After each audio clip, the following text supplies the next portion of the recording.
വിശുദ്ധമായ ഹജ്ജ് കർമ്മത്തിന് വേണ്ടി നമ്മുടെ നാടുകളിൽ നിന്നുള്ള ഹാജിമാർ ഇരു ഹറമുകളിലേക്ക്, വിശുദ്ധ ഭൂമികളിലേക്ക് പുറപ്പെടുകയായി. ഗവൺമെന്റിന് കീഴിലുള്ള ഹജ്ജ് സംഘം വരുന്ന 29-ാം തീയതി വീട്ടിൽ നിന്ന് ഇറങ്ങി 30-ാം തീയതി എയർപോർട്ടിൽ നിന്ന് പുറപ്പെടുന്ന രൂപത്തിൽ എല്ലാം തയ്യാറായി കഴിഞ്ഞു. മറ്റു പ്രൈവറ്റ് ഗ്രൂപ്പുകൾ അതിനു മുമ്പ് തന്നെ പലരും പുറപ്പെടുകയും ചെയ്തിട്ടുണ്ട്. അള്ളാഹുവിന്റെ അതിഥികളായി ഈ വർഷത്തെ വിശുദ്ധമായ ഹജ്ജ് കർമ്മത്തിന് അവസരം ലഭിച്ച നമ്മുടെ നാടുകളിൽ നിന്നുള്ള വിശ്വാസികൾ അള്ളാഹുവിന്റെ ഇരു ഹറമുകളിലേക്കും അതിഥികളായി കടന്നു പോവുകയാണ്. ഹജ്ജ് ചെയ്യാനുള്ള അവസരം ലഭിക്കുക എന്നുള്ളത് ഒരു മുസ്ലിമിനെ സംബന്ധിച്ചിടത്തോളം വലിയ ഭാഗ്യമാണ്. ഈ ദുനിയാവിൽ നല്ല ഭാഗ്യം ലഭിച്ചവരുണ്ടാകും, ഹതഭാഗ്യരായ ഭാഗ്യം നഷ്ടപ്പെട്ടവരും ഉണ്ടാകും. ജീവിതത്തിന്റെ ഓരോ മേഖലകളിലും അങ്ങനെയുണ്ടല്ലോ. നല്ല ഭാഗ്യവാന്മാരായ ആളുകൾ ഉണ്ടാവും. നമ്മൾ പറയും അവൻ നല്ല ഭാഗ്യവാനാണ്. അങ്ങനെയുള്ള നല്ല ഭാഗ്യവാന്മാരുണ്ടാവും. എന്നാൽ ജീവിതത്തിന്റെ പല മേഖലകളിലും വലിയ പ്രയാസങ്ങളും പ്രതിസന്ധികളും നേരിടുകയും അപകടങ്ങൾ വന്നുവിടുകയും ചെയ്യുന്ന പരീക്ഷണത്തിന്, അള്ളാഹുവിന്റെ വലിയ പരീക്ഷണങ്ങൾക്ക് ഇരയാകുന്നവരുണ്ട്. അങ്ങനെയും ചില ആളുകളെ നമുക്ക് കാണാനാകും. കഴിഞ്ഞ ഒരാഴ്ചയിൽ നമ്മുടെ കേരളത്തിലും പരിസര സംസ്ഥാനങ്ങളിലുമൊക്കെ ഉണ്ടായ പൊടുന്നനെയുള്ള ദുരന്തങ്ങളെ നമുക്ക് വായിച്ചാൽ അറിയാനാകും. അപ്രതീക്ഷിതമായി വന്നപ്പെടുന്ന മരണങ്ങൾ, വാൽപ്പാറയിലെ വാഹനാപകടത്തിൽ പെട്ട് മരണപ്പെട്ടവരുടെ എണ്ണം കഴിഞ്ഞ ദിവസത്തോടുകൂടെ 10ആയി. തൃശ്ശൂരിൽ വെടിമരുന്ന് ശാലക്ക് തീപിടിച്ച് എത്രയോ ജീവനുകളാണ് പൊലിഞ്ഞുപോയത്. അതിന്റെ തൊട്ട് ദിവസങ്ങൾക്ക് മുമ്പെയാണ് തമിഴ്നാട്ടിലെ കരിമരുന്ന് ശാലക്ക് തീപിടിച്ച് അപകടമുണ്ടായ ആളുകൾ മരണപ്പെട്ടു പോയത്. കഴിഞ്ഞ ആഴ്ചയിലാണ് ഉത്തരേന്ത്യയിൽ ഒരു സംസ്ഥാനത്ത് ബസ് മറിഞ്ഞ് 10-20ലധികം ആളുകൾ മരണപ്പെട്ടു പോയത്. ഇങ്ങനെ പല ദുരന്തങ്ങളിലും പെടുന്നവർ, പ്രയാസങ്ങളും അള്ളാഹുവിന്റെ വലിയ പരീക്ഷണങ്ങൾക്കും ഇരയാകുന്ന മനുഷ്യർ ഈ ലോകത്തുണ്ട്. ആ കൂട്ടത്തിൽ തന്നെ ചിലർ വലിയ ഭാഗ്യവാന്മാരായി ജീവിക്കുന്നവരുമുണ്ട്. ഒരു മുസ്ലിമിനെ സംബന്ധിച്ചിടത്തോളം സൽക്കർമ്മങ്ങൾ കൂടുതൽ ചെയ്യാനുള്ള അവസരം കിട്ടുക എന്നുള്ളത് വലിയൊരു ഭാഗ്യമായിട്ടാണ് ഇസ്ലാം കാണുന്നത്. നോക്കൂ, നിങ്ങൾ ഹജ്ജ് കർമ്മത്തിന് പോകുന്ന ഒരു മനുഷ്യനെ സംബന്ധിച്ചിടത്തോളം സത്യവിശ്വാസിയായ ഒരാൾ, അദ്ദേഹത്തിന്റെ ജീവിതത്തിലെ മഹാഭാഗ്യമാണ് ഹജ്ജ് യാത്ര എന്നുള്ളത് തന്നെ. ഹജ്ജിന് വേണ്ടി പുറപ്പെടുക എന്ന് തന്നെ ഒരു സത്യവിശ്വാസിയെ സംബന്ധിച്ചിടത്തോളം അദ്ദേഹത്തിന്റെ ജീവിതത്തിലെ വലിയ ഒരു ഭാഗ്യമാണ്. കാരണം അവന്റെ യാത്രയിൽ ഉടനീളം ഒരു ഹാജി കൈവരിക്കുന്ന സൽക്കർമ്മങ്ങളുടെ പ്രതിഫലങ്ങളെ നമ്മൾ അറിഞ്ഞാൽ നമ്മൾ എല്ലാവരും ഹജ്ജ് ചെയ്യാൻ സാധാരണ കൊതിക്കുന്നതിൽ അപ്പുറമായി അതിലുപരി നമ്മൾ കൊതിക്കും. എങ്ങനെയെങ്കിലും ഒരു ഹജ്ജിന് പോകണം എന്നുള്ള ആഗ്രഹം നമുക്കുണ്ടാകും. ഒരു ഹാജിയുടെ ഓരോ യാത്രയിലും, ഹജ്ജിന് വേണ്ടിയുള്ള യാത്രകളിലെ ഓരോ കാൽവെപ്പുകൾക്കും പ്രതിഫലമുണ്ട് എന്ന് ഹബീബായ മുത്തുനബി സല്ലല്ലാഹു അലൈഹി വസല്ലം തങ്ങൾ പഠിപ്പിച്ചിട്ടുണ്ട്. നോക്കൂ, നിങ്ങൾ ഹജ്ജിന് വേണ്ടി പുറപ്പെടുന്ന ഒരു മനുഷ്യൻ, നമ്മളെല്ലാവരും ഖിബിലയിലേക്ക് തിരിഞ്ഞുകൊണ്ടാണ് നിസ്കരിക്കുന്നത്.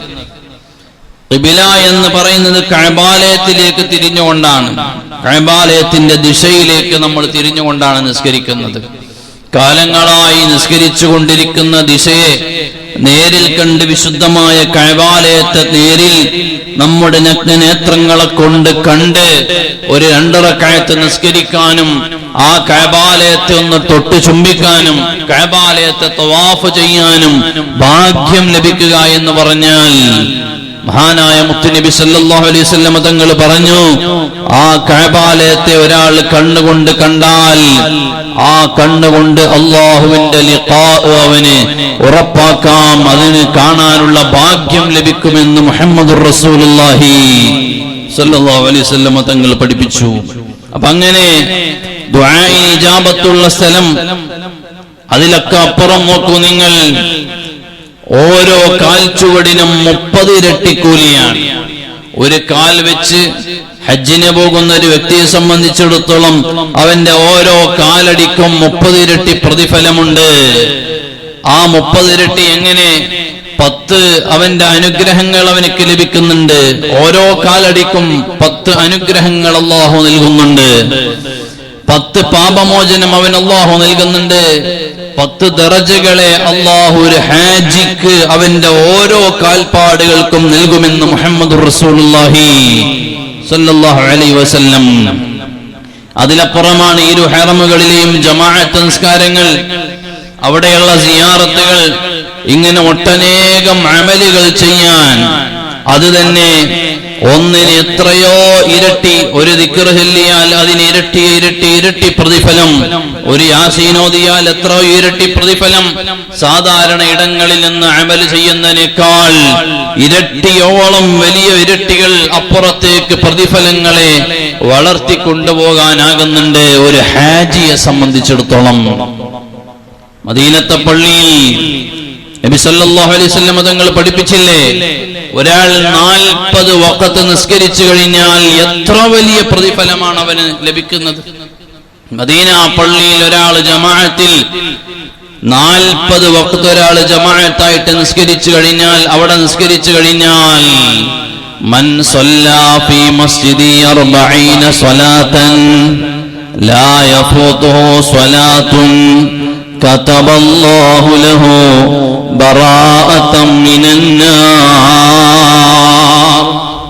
നബി സല്ലല്ലാഹു അലൈഹി വസല്ലം തങ്ങൾ പഠിപ്പിക്കുകയാണ്, മൻ സ്വല്ലാ ഫീ മസ്ജിദി, ആരെങ്കിലും മദീനത്തെ പള്ളിയിൽ നിസ്കരിച്ചു കഴിഞ്ഞാൽ 40 സ്വലാത്തൻ 40 വഖ്ത് ഒരാൾ മദീനത്തെ പള്ളിയിൽ നിസ്കരിച്ചു കഴിഞ്ഞാൽ ലാ യഫൂതുഹു സ്വലാത്തുൻ, അതിനിടയിൽ വഖ്തുകളൊന്നും നഷ്ടപ്പെടാത്ത രീതിയിൽ അവൻ നിസ്കരിച്ചാൽ കതബല്ലാഹു ലഹു ബറാഅതൻ മിനന്നാർ, നരകമോചിതരുടെ കൂട്ടത്തിൽ അവരുടെ ലിസ്റ്റിൽ അവന്റെ പേര് അല്ലാഹു എഴുതി വെക്കുമെന്ന് മുഹമ്മദുർ റസൂലുള്ളാഹി സല്ലല്ലാഹു അലൈഹി വസല്ലം. വനജാതൻ മിനൽ അദാബ്, അവനെ എല്ലാ അദാബുകളിൽ നിന്നും രക്ഷ നൽകുമെന്ന് മുഹമ്മദുർ റസൂലുള്ളാഹി സല്ലല്ലാഹു അലൈഹി വസല്ലം. മദീനത്തെ പള്ളിയിലെ ജമാഅത്ത്, മദീനത്തെ പള്ളിയിൽ നിന്ന് 40 വഖത്ത് ഒരാൾ നിസ്കരിച്ചാൽ കിട്ടുന്ന പ്രതിഫലം നബി സല്ലല്ലാഹു അലൈഹി വസല്ലം തങ്ങൾ പഠിപ്പിച്ച ഹദീസ് ഇമാം അഹ്മദ് ഉദ്ധരിക്കുന്നു. ഇങ്ങനെ ഹാജിമാർക്ക് ഒരുപാട് സൽക്കർമ്മങ്ങൾ, അവരുടെ ഹജ്ജിന്റെ കർമ്മങ്ങളും അതുമായി ബന്ധപ്പെട്ട സുന്നത്തുകളും പറയേണ്ടതില്ല. അതിലെല്ലാം അവരെല്ലാ നിലക്കും വലിയ പ്രതിഫലം നേടുന്നവരാണ്. നോക്കൂ നിങ്ങൾ, ഇതിനെല്ലാം പുറമെ, ഈ പറഞ്ഞ കർമ്മങ്ങൾക്ക് പുറമെയാണ് ഹജ്ജിന്റെയും ഉംറയുടെയും സിയാറത്തിന്റെയും മറ്റു അമലുകളുടെയും എല്ലാ ഓരോന്നിന്റെയും പ്രതിഫലങ്ങൾ കൂടെ പറഞ്ഞാൽ പിന്നെ എത്ര വലിയ ഭാഗ്യവാന്മാരാണ് അവർ. നബി സല്ലല്ലാഹു അലൈഹി വസല്ലം തങ്ങൾ പഠിപ്പിച്ചില്ലേ, ഒരാൾ ഹജ്ജ് ചെയ്തു കഴിഞ്ഞാൽ താബിഉ ബൈനൽ ഹജ്ജി വൽ ഉംറ ഫഇന്നമാ യൻഫിയാനിൽ ഫഖർ വദ്ദുനൂബ് കമാ യൻഫിൽ കീറു ഖബസൽ ഹദീദ്. ഒരാൾ ഹജ്ജ് ഉംറ ചെയ്യുന്ന ഒരാളെ കുറിച്ചുള്ള പ്രതിഫലത്തെ അല്ലാഹുവിന്റെ ഹബീബായ മുത്തുനബി സല്ലല്ലാഹു അലൈഹി വസല്ലം തങ്ങൾ പറയാണ്, കൊല്ലൻ ഇരുമ്പിനെ ചുട്ടെടുത്ത് ആ തീ കൊണ്ട് ഇരുമ്പിലെ തുരുമ്പിനെ എല്ലാം കളഞ്ഞ് എത്രത്തോളം ഇരുമ്പിനെ തിളക്കമാർന്നതാക്കി മാറ്റുന്നുണ്ടോ എന്നതുപോലെ ഒരാൾ ഹജ്ജ് ഉംറ ചെയ്തു കഴിഞ്ഞാൽ അയാളുടെ പാപങ്ങളെ മുഴുവനും അല്ലാഹു കഴുകി വൃത്തിയാക്കി കളയുമെന്ന് മുഹമ്മദുർ റസൂലുള്ളാഹി സല്ലല്ലാഹു അലൈഹി വസല്ലം. وليس للحج حج المبرور ثواب إلا الجنة. ഹജ്ജ് ചെയ്തവന് സ്വർഗമല്ലാതെ പ്രതിഫലമില്ല. ഇതെല്ലാം പറയുന്നത് ഹജ്ജ് ചെയ്യുന്ന ഒരു ഹാജിയെ സംബന്ധിച്ചിടത്തോളം, മുസ്ലിമായ ഒരു മനുഷ്യനെ സംബന്ധിച്ചിടത്തോളം അവന് ഹജ്ജ് ചെയ്യാൻ ഒരു അവസരം കിട്ടുക എന്നത് ജീവിതത്തിലെ ഏറ്റവും വലിയ ഒരു ഭാഗ്യമാണ്. നോക്കൂ നിങ്ങൾ, ഹജ്ജ് കർമ്മങ്ങളുടെ പ്രതിഫലങ്ങൾ അവിടെ നിൽക്കട്ടെ. ഇനി ബാക്കിയുള്ള നമ്മൾ അവിടെ ചെന്നാൽ ചെയ്യുന്ന മറ്റുള്ള കർമ്മങ്ങളുണ്ട്, സുന്നത്തായതും അല്ലാത്തതുമായ ഒരുപാട് നല്ല മുആമലാത്തുകൾ. ആ അമലുകളിലേക്ക് ചെന്നാലോ, നോക്കൂ നിങ്ങൾ, ഈ ഹജ്ജ് യാത്രയിലാണല്ലോ ഹബീബായ മുത്തു റസൂലുള്ളാഹി സ്വല്ലല്ലാഹു അലൈഹി വസല്ലമ തങ്ങളെ ഒരാൾ സിയാറത്ത് ചെയ്യാൻ വേണ്ടി പോകുന്നത്. ഒരു ഹാജി മദീന മുനവ്വറയിലേക്ക് ചെല്ലുകയും സിയാറത്ത് ചെയ്യുകയും ചെയ്യുമ്പോൾ അവന് കിട്ടുന്ന നേട്ടങ്ങൾ എത്ര വലുതാണ്. മദീന പള്ളിയിൽ അല്ലെങ്കിൽ ഹുജ്റത്തു ഷരീഫയിൽ ചെല്ലുന്നത് വെറുതെ ആകുന്നുണ്ടോ? ഇല്ല. മുത്തുനബി സല്ലല്ലാഹു അലൈഹി വസല്ലമ തങ്ങൾ പഠിപ്പിച്ചില്ലേ, മദീനയിൽ അന്ത്യവിശ്രമം കൊള്ളുന്നതിന്റെ ചാരെ വന്നു കഴിഞ്ഞാൽ അവന് ഇസ്തിഗ്ഫാർ ലഭിക്കാൻ അത് വലിയ കാരണമാണ് എന്ന് വിശുദ്ധ ഖുർആൻ തന്നെ നമ്മെ ഓർമ്മപ്പെടുത്തുന്നുണ്ട്. നല്ല വെയിലുള്ള സമയത്ത് വെയിലത്ത് പോയി നമ്മൾ നിന്ന് കഴിഞ്ഞാൽ ആ വെയില് നമ്മളും കൊള്ളേണ്ടി വരും. മഴ പെയ്യുന്ന സമയത്ത് മഴയുള്ള ഇടത്ത് പോയി ആ മഴയത്തേക്ക് ഇറങ്ങിയ മഴയുള്ള ഇടത്ത് പോയി നിന്നാൽ സ്വാഭാവികമായി ആ മഴ നമ്മളും നനയേണ്ടി വരും, അല്ലെ? മഴക്കാലത്ത് മഴ പെയ്യുന്ന സ്ഥലത്ത് പോയിന്ന മഴ നമ്മൾ നനയും, വെയില് ഉള്ള സ്ഥലത്ത് പോയിന്ന വെയില് നമ്മൾ കൊള്ളേണ്ടി വരും. എന്നാൽ മദീനയിൽ വർഷിച്ചുകൊണ്ടിരിക്കുന്ന ബറക്കത്തും റഹ്മത്തും നിഅമത്തും അല്ലാഹുവിന്റെ സലാമത്തും ഉണ്ട്. ആ വർഷിച്ചുകൊണ്ടിരിക്കുന്ന മദീനയിലെ ഹുജ്റത്തു ശരീഫയുടെ ചാര ചെന്ന് നിന്നാൽ ഇതെല്ലാം ആ മനുഷ്യനെ ഏറ്റുവാങ്ങാനാകുമെന്നാണ് മഹാന്മാര് പഠിപ്പിച്ചത്. നോക്കൂ നിങ്ങൾ, വിശുദ്ധ ഖുർആൻ പറയുന്നു, വലൗ അന്നഹും യളമൂ അൻഫുസഹും ജാഊക ഫസ്തഗ്ഫറുല്ലാഹ വസ്തഗ്ഫറ ലഹുമുർ റസൂൽ ലവജദുല്ലാഹ തവ്വാബർ റഹീമാ. വലൗ അന്നഹും യളമൂ അൻഫുസഹും ജാഊക ഫസ്തഗ്ഫറുല്ലാഹ. നബി സല്ലല്ലാഹു അലൈഹി വസല്ലമ തങ്ങളുടെ ചാരെ നിങ്ങളുടെ ശരീരത്തോട് അക്രമങ്ങൾ ചെയ്തു കഴിഞ്ഞാൽ, തങ്ങളുടെ ഹയാത്ത് കാലത്താകട്ടെ വഫാത്തിന്റെ ശേഷമാകട്ടെ, നബി സല്ലല്ലാഹു അലൈഹി വസല്ലമ തങ്ങളുടെ ചാരേക്ക് അല്ലാഹുവിനോട് ഇസ്തിഗ്ഫാർ തേടിയിട്ട് തങ്ങളുടെ ചാര വന്നു നിന്നാൽ, ഖുർആനാണ് പറയുന്നത്, സൂറത്തുൻ നിസാഇന്റെ 64-ാമത്തെ ആയത്താണ് പറയുന്നത്, വസ്തഗ്ഫറ ലഹുമുർ റസൂൽ. തങ്ങളുടെ ചാരേ നിന്ന് ഇസ്തിഗ്ഫാർ തേടുന്ന ഒരു അനുയായി, ആ അനുയായിയുടെ തേട്ടം കാണുമ്പോൾ അല്ലാഹുവിന്റെ റസൂൽ കരീം സല്ലല്ലാഹു അലൈഹി വസല്ലമ തങ്ങൾ അല്ലാഹുവിനോട് ഇസ്തിഗ്ഫാർ ചോദിച്ചാൽ ലവജദുല്ലാഹ തവ്വാബർ റഹീമാ. നമ്മുടെ പാപങ്ങളെല്ലാം കഴുകി വൃത്തിയാക്കി പാപമോചനത്തിന് അത് കാരണമാണെന്ന് വിശുദ്ധ ഖുർആനല്ലേ പറയുന്നത്. ഈ ആയത്തിന്റെ വിശദീകരണത്തിൽ മഹാന്മാരായ മുഫസ്സിരീങ്ങൾ പറയുന്നത് കാണാം.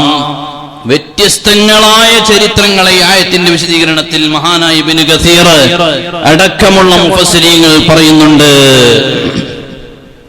ഒരു അഅറാബി വരികയാണ്, ഒരു അഅറാബിയായ മനുഷ്യൻ വരുന്നു. നബി സല്ലല്ലാഹു അലൈഹി വസല്ലമ തങ്ങളുടെ ഖബറു ശരീഫിന്റെ ചാരത്തേക്ക് ഒരു അഅറാബി വരുന്നു. അസ്സലാമു അലൈക യാ റസൂലല്ലാഹ്, നബിയേ സലാം പറയുന്നു.